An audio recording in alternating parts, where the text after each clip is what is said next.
그냥 시키는 거나 잘해. 자는 알아서 채워야지. 사람들이 다 보는 회식 자리였습니다. 8명이 앉은 테이블에서 부장은 목소리를 낮추지 않았습니다. 아무도 말리지 않았고 아무도 편들지 않았습니다. 그런데 그 남자 화내지 않았습니다.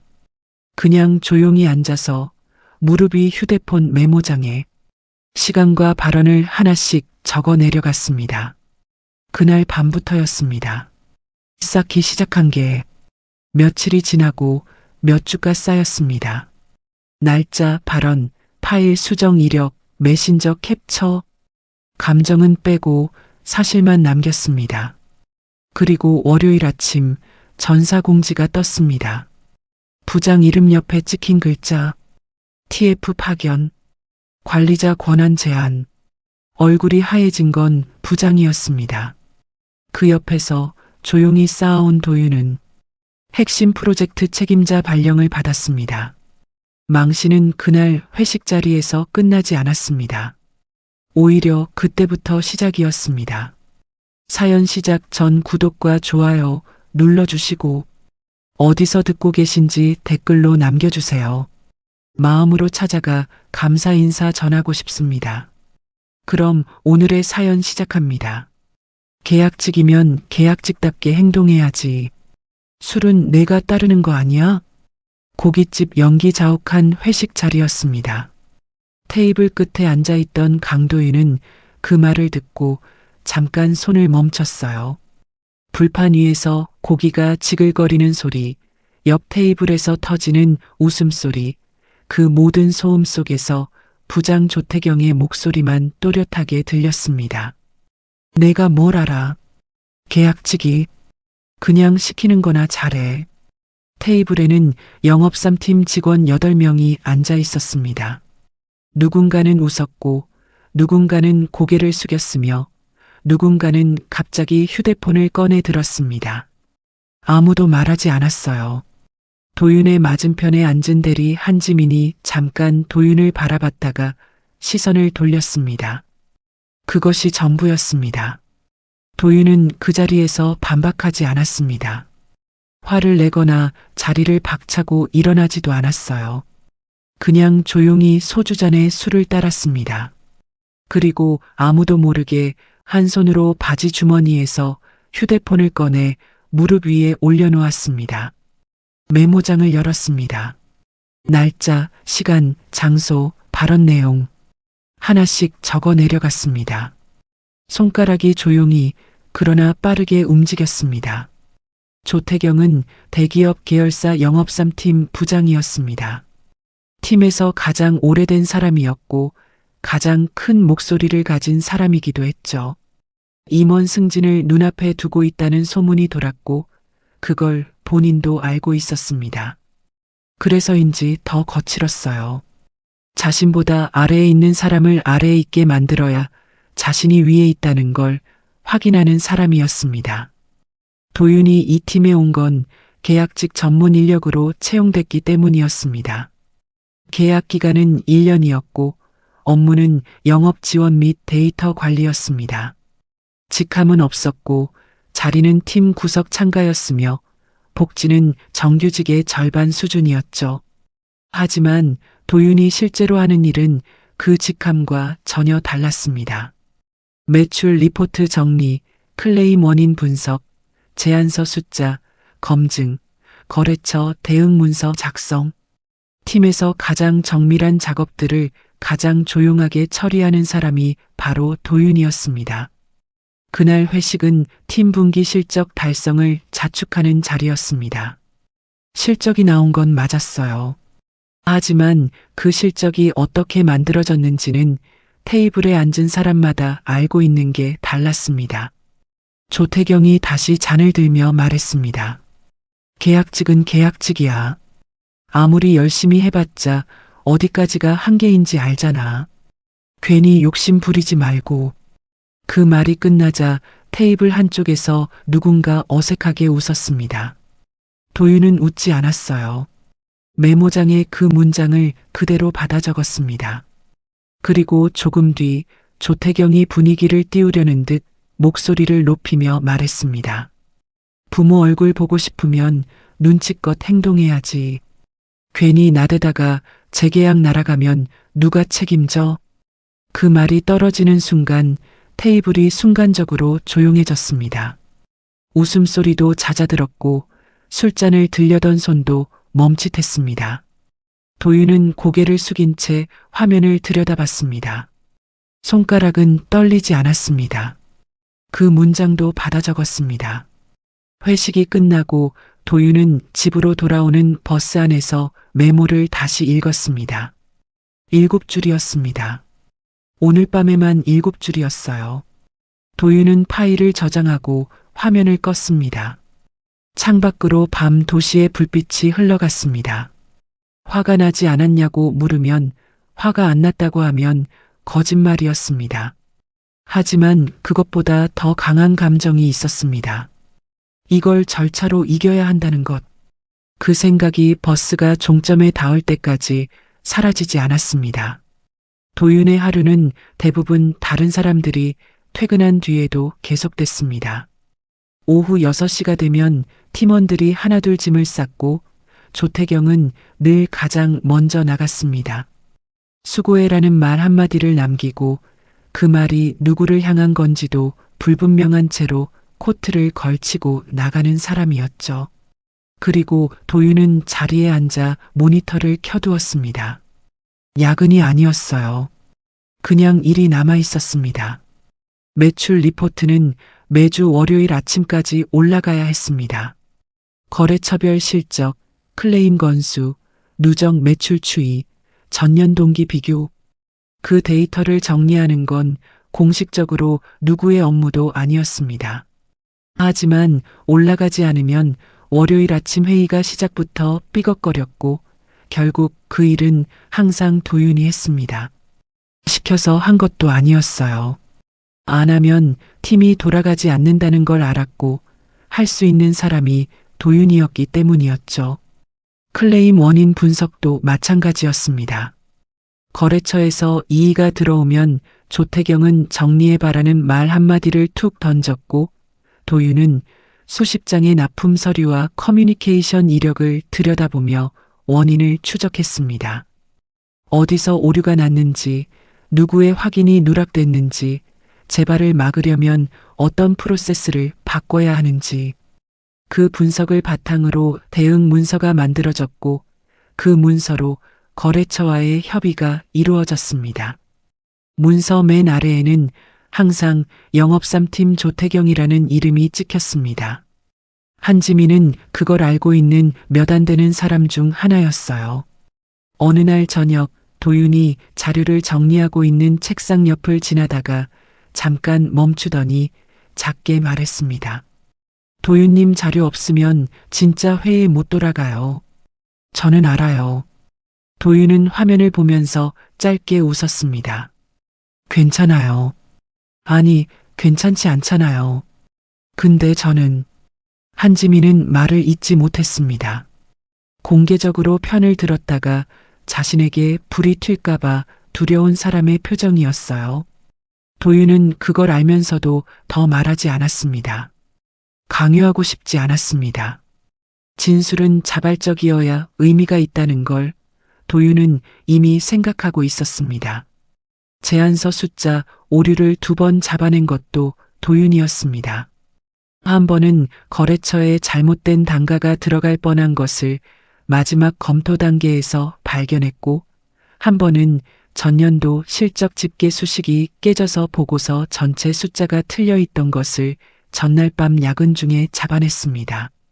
2번 다 도윤이 수정했고 2번 다 아무도 몰랐으며 2번 다 보고서는 조태경의 이름으로 올라갔습니다.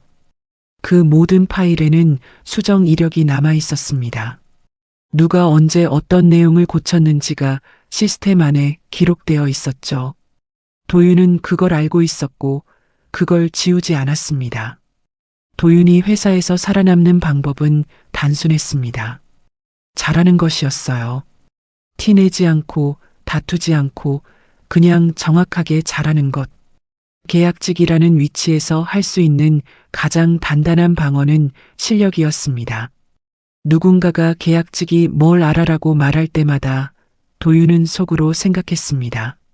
알아서 하고 있으니까 팀이 돌아가고 있다는 걸. 그리고 그 생각을 입 밖에 내지 않고 파일로 남겼습니다. 퇴근길 버스 안에서 도윤은 종종 아버지 생각을 했습니다.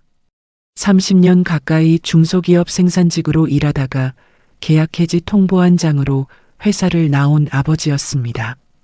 그날 아버지가 집에 들어와 아무 말도 안 하고 저녁상 앞에 앉아있던 모습이 지금도 지워지지 않았습니다.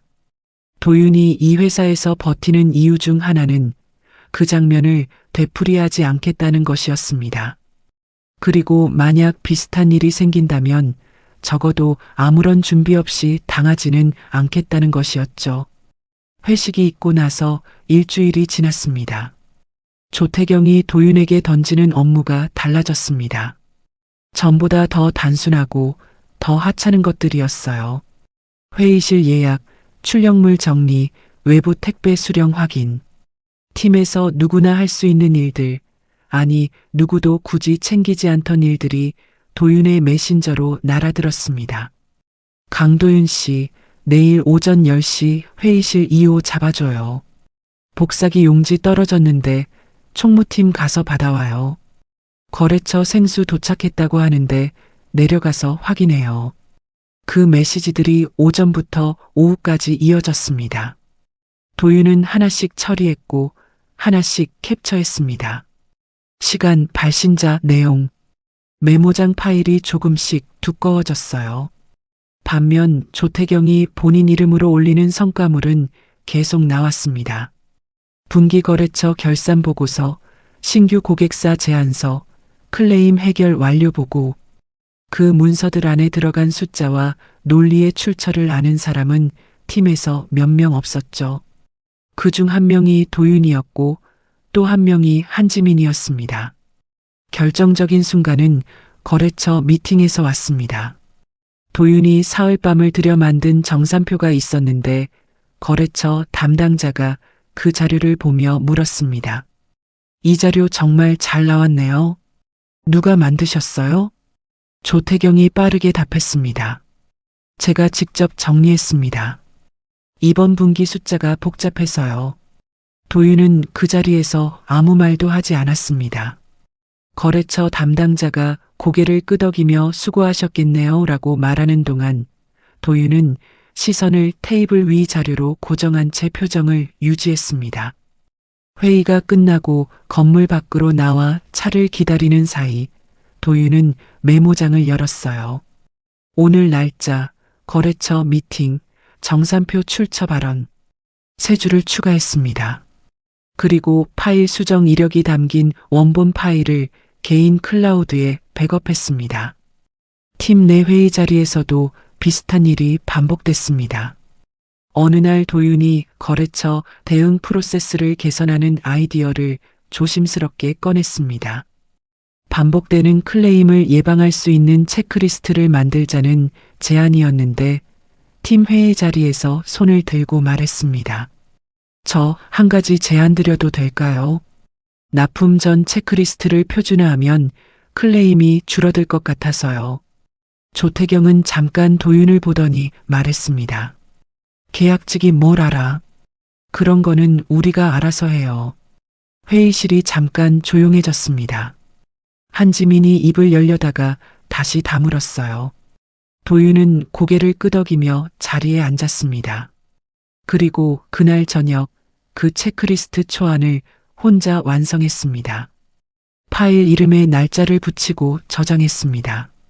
쓰이지 않을 수도 있었지만 그게 존재했다는 사실은 지워지지 않을 것이었습니다. 그런데 그로부터 2주 뒤 조태경이 팀장 회의에서 새로운 제안을 했다는 소문이 돌았습니다.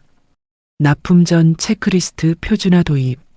도윤이 회의실에서 꺼냈다가 묵살당한 바로 그 아이디어였습니다.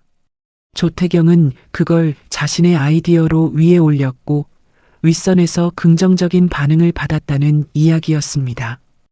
한지민이 퇴근 무렵 도윤의 자리에 와서 낮은 목소리로 말했습니다. 도윤님, 그 체크리스트 파일 혹시 아직 있어요? 도윤은 잠깐 한지민을 바라보다가 조용히 고개를 끄덕였습니다. 날짜 찍힌 채로 있어요. 한지민은 그 말을 듣고 더 묻지 않았습니다. 하지만 그날 이후 한지민의 눈빛이 조금 달라졌다는 걸 도윤은 느꼈습니다. 회사 인트라넷 메인 화면 하단에는 작은 배너가 하나 있었습니다. 조직문화 익명 제보 채널 직장 내 괴롭힘, 불합리한 처우를 안전하게 신고하세요. 도윤이 그 배너를 처음 본 건 입사 첫날이었어요. 그때는 그냥 지나쳤습니다. 다들 있는 형식적인 채널이겠거니 했습니다. 하지만 메모장 파일이 3페이지를 넘어서던 날 밤, 도윤은 다시 그 배너를 찾아봤습니다. 그리고 클릭했습니다. 제보 내용을 작성하는데 2시간이 걸렸습니다. 감정적인 표현은 최대한 걷어냈어요. 날짜, 장소, 발언 내용, 업무 지시 패턴, 성과 귀속 사례, 숫자와 사실 위주로 정리했고 관련 파일 캡처를 첨부했습니다. 제출 버튼을 누르고 나서 도윤은 한참 화면을 바라봤습니다. 다시 돌릴 수 없는 일을 한 것이었습니다. 하지만 후회는 없었어요. 오히려 오랫동안 눌러두었던 무언가가 조금 가벼워진 느낌이었습니다. 인사팀 윤서진이 그 제보를 배정받은 건 다음 날 오전이었습니다. 제보 건수는 꾸준히 들어왔지만 이 건은 처음부터 달랐어요. 날짜별 정리, 메시지 캡처, 파일 수정 이력 언급까지 단순한 감정 호소가 아니라 기록이 있는 제보였습니다. 서진은 파일을 2번 읽었습니다. 조사는 조용하게 시작됐습니다. 서진은 먼저 회식 당일 동선을 확인했어요. 회식 장소 이동을 위해 업무용 법인카드가 사용된 내역, 식당 예약 확인서, 회식 참석자 명단, 그리고 그날 이후 팀 내 메신저 지시 로그를 확보했습니다. 누가 누구에게 어떤 업무를 언제 지시했는지 그 기록은 시스템 안에 고스란히 남아 있었죠. 서진은 면담을 시작하기 전에 자료를 먼저 쌓았습니다. 면담은 자료가 있는 상태에서 하는 것과 없는 상태에서 하는 것이 완전히 달랐습니다. 이미 사실이 확인된 부분에서 시작하면 진술의 신뢰도를 훨씬 정확하게 가늠할 수 있었어요. 오래 이 일을 해온 사람의 방식이었습니다. 면담 대상 중에 한지민이 포함됐습니다. 서진은 한지민을 만나기 전에 파일을 한 번 더 검토했어요.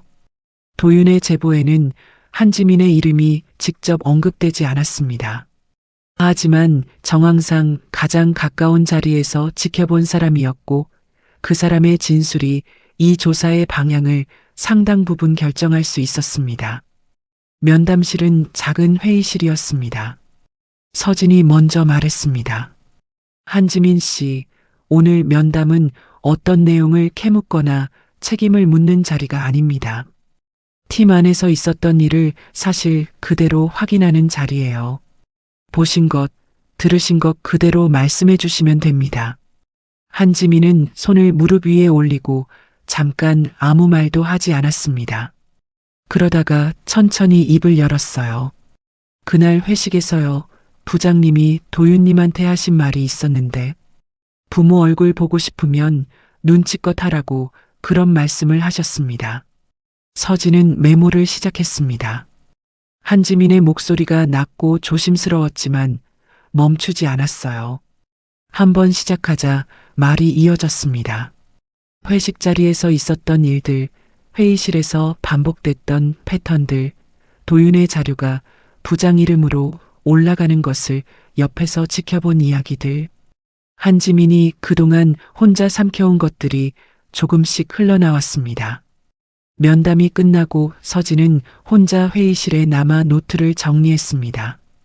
회식 발언, 반복적인 모욕성 지시, 업무 성과 가로채기, 부당한 업무 배분. 각각의 항목이 단독으로 있었다면 개인 갈등으로 볼 수 있었을 겁니다. 하지만 이 모든 것이 같은 사람, 같은 방향으로 반복적으로 이루어지고 있었습니다. 그건 다른 이름으로 불러야 했습니다. 서진은 노트 상단에 한 줄을 썼습니다. 구조적 괴롭힘, 추가 조사 필요, 그리고 팀장에게 보고서를 올렸습니다. 한지민의 면담이 끝나고 이틀이 지났습니다. 서진은 도윤을 직접 만났습니다. 제보자 보호 원칙에 따라 면담 장소는 회사 밖 카페였어요. 도윤은 약속 시간보다 10분 일찍 나와 있었습니다. 서진이 자리에 앉자마자 도윤은 가방에서 파일 하나를 꺼냈습니다. 얇지 않았습니다. 날짜 순으로 정리했습니다. 발언 기록, 메신저 캡처, 파일 수정 이력, 미팅 당일 메모까지요. 서진은 파일을 받아 천천히 넘겼습니다. 페이지마다 날짜가 찍혀 있었고 발언은 직접 인용으로 적혀 있었으며 파일 캡처에는 시스템상 수정자 이름과 수정 시각이 선명하게 찍혀 있었습니다. 감정적인 표현이 단 한 줄도 없었어요. 그냥 사실만 있었습니다. 서진은 파일을 덮으며 말했습니다. 이걸 언제부터 준비하셨어요? 도윤이 답했습니다. 첫 번째 회식 날 밤부터요. 서진은 잠깐 도윤을 바라봤습니다. 이 사람이 그날부터 이걸 생각하고 있었다는 것, 분노를 기록으로 바꿔온 시간이 얼마나 됐는지를 생각하니 말이 나오지 않았어요. 도윤이 제출한 자료 중 가장 결정적인 건 파일 수정 이력이었습니다. 거래처 정산표, 클레임 분석 보고서, 제안서 검증 파일. 그 문서들의 최종 작성자와 수정자가 도윤으로 찍혀 있었고 조태경이 그것을 본인이 정리했다고 발언한 날짜도 기록에 있었습니다.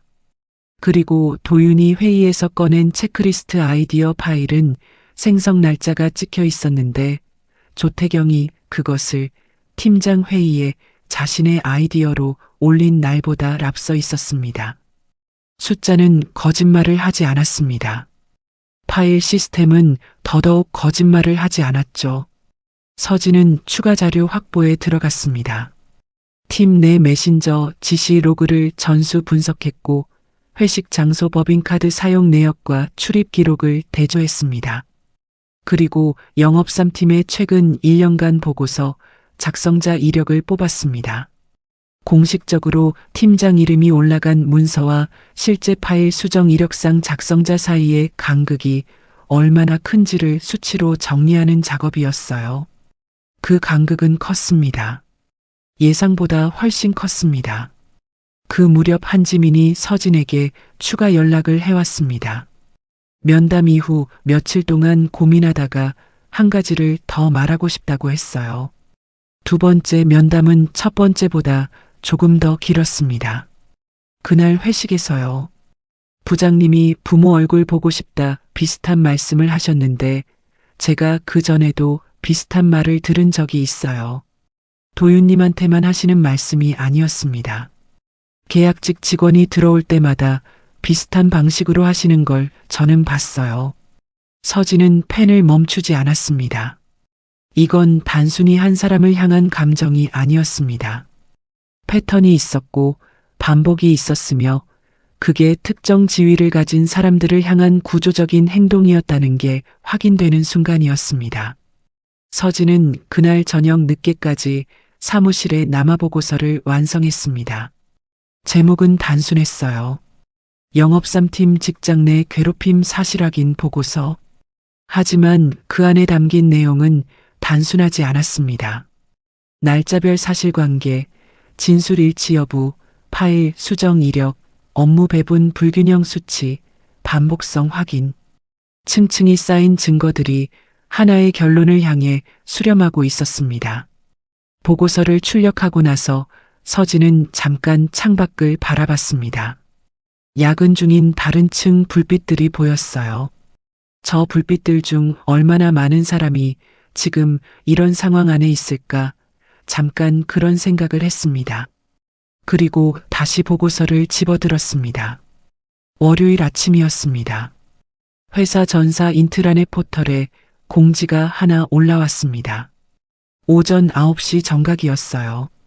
조직문화 특별점검 TF 파견 인사발령 조태경 부장 및 영업3팀 직무 재배치 관리자 권한 일시 제안 안내. 영업3팀 사무실에서 그 공지를 처음 발견한 건 막내 직원이었습니다. 화면을 클릭해서 내용을 읽다가 굳어버렸고 옆자리 사람에게 화면을 돌려 보여줬습니다. 그리고 순식간에 팀 전체가 조용해졌습니다. 아침 커피를 마시던 사람, 메일을 확인하던 사람, 출근 인사를 나누던 사람, 모두가 화면을 바라봤습니다. 조태경은 그 공지를 자기 자리에서 확인했습니다. 얼굴이 굳었고 잠깐 화면을 들여다보다가 자리에서 일어났습니다. 인사팀으로 걸어가는 발걸음이 빠르고 거칠었어요. 서진은 그가 오는 걸 알고 있었습니다. 예상한 일이었습니다. 조태경이 문을 열고 들어오자 서진은 자리에서 일어나지 않았어요. 그냥 앉아서 그를 바라봤습니다. 이게 무슨 일입니까? 내가 다음 임원 후보인데 이런 식으로 TF 파견이라니. 누가 무슨 말을 한 겁니까? 서진은 파일 하나를 꺼내 탁자 위에 올려놓았습니다. 조태경 부장님, 이건 사실 확인 조사 결과 기반의 인사조치입니다. 구체적인 내용은 이 문서에 담겨 있고요. 추가 면담 일정은 이번 주 수요일로 잡혀 있습니다. 그 자리에서 소명하실 기회가 있습니다. 조태경은 파일을 집어들었다가 다시 내려놓았습니다. 이건 말도 안 되는 거예요. 내가 팀을 어떻게 이끌어왔는데 실적이 증명하잖아요. 서진은 흔들리지 않았습니다. 실적 구성 내역도 조사 대상에 포함되어 있습니다. 수요일에 뵙겠습니다. 그 말이 끝이었습니다. 조태경은 잠깐 서진을 바라보다가 문을 열고 나갔습니다. 같은 시각 도윤의 메일함에 공지 한 통이 왔습니다. 발신자는 인사팀이었고 제목은 이것이었습니다. 핵심 프로젝트 PMO 전환 발령 안내 강도윤. 도윤은 그 메일을 읽고 한참 화면을 바라봤습니다. 계열사 통합 프로젝트의 데이터 및 리스크 관리를 맡는 자리였습니다. 계약직이 맡는 자리가 아니었어요. 하지만 그 자리에 도윤의 이름이 찍혀 있었습니다. 옆자리 한지민이 조용히 말했습니다. 도윤님, 메일 받으셨어요? 도윤은 고개를 끄덕였습니다. 한지민이 작게 웃었습니다. 말은 없었지만 그 웃음이 말보다 많은 것을 담고 있었습니다. 조태경이 TF로 빠진 뒤 영업3팀이 어떻게 될 거냐는 이야기가 돌았습니다.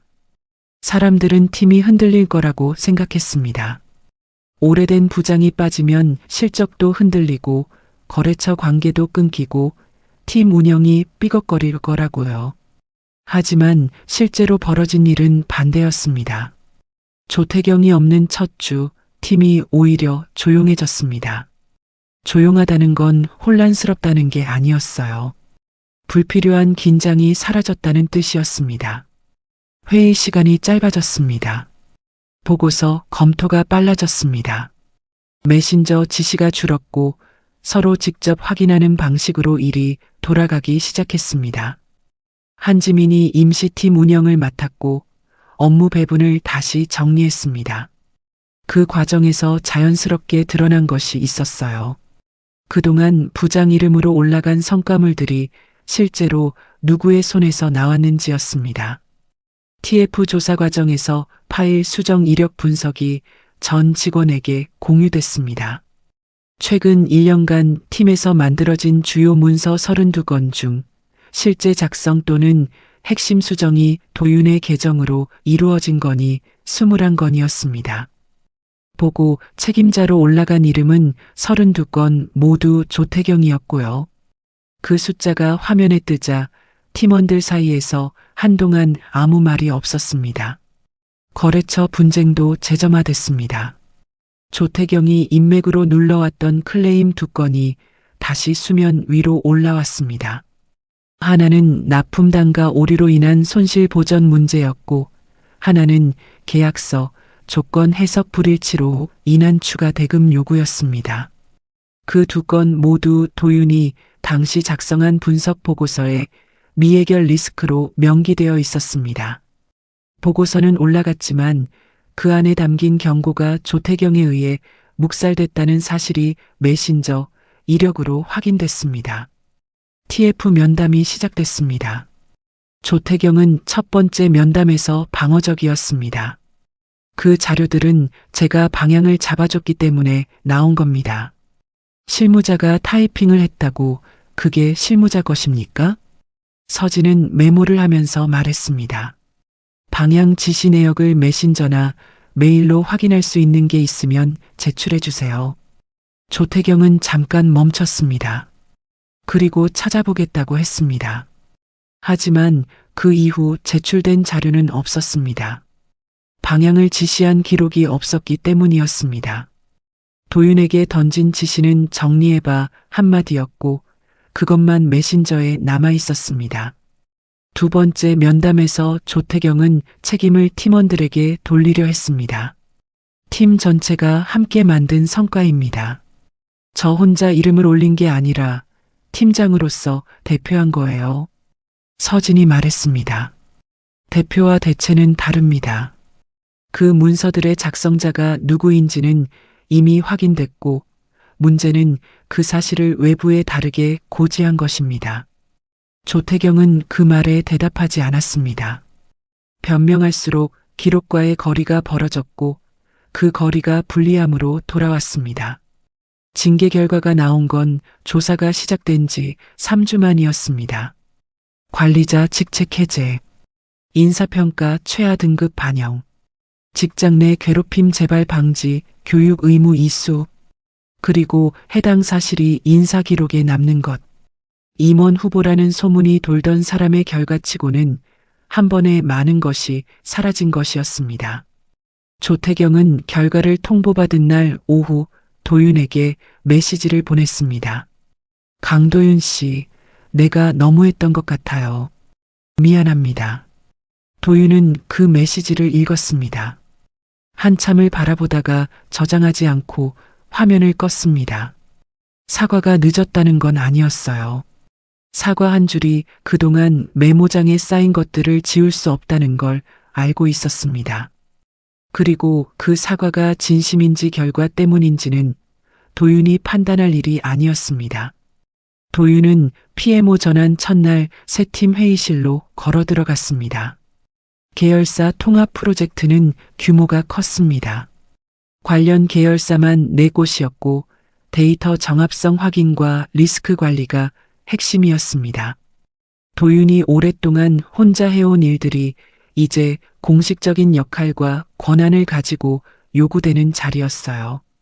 첫 회의에서 프로젝트 책임자가 물었습니다. 강도윤 씨, 자기소개 간단히 해주시겠어요? 도윤은 잠깐 생각하다가 말했습니다. 데이터 정리랑 리스크 확인 오래 했습니다. 잘 부탁드립니다. 간결했습니다.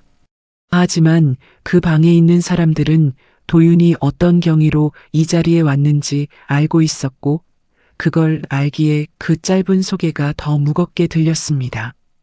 한지민은 영업 3팀에 남았습니다. 팀 운영을 안정화하는 과정에서 자연스럽게 중심 역할을 맡게 됐어요. 어느 날 도윤에게 메시지를 보냈습니다. 도윤님, 그때 용기 내줘서 고마워요. 저는 못했는데. 도윤이 답했습니다.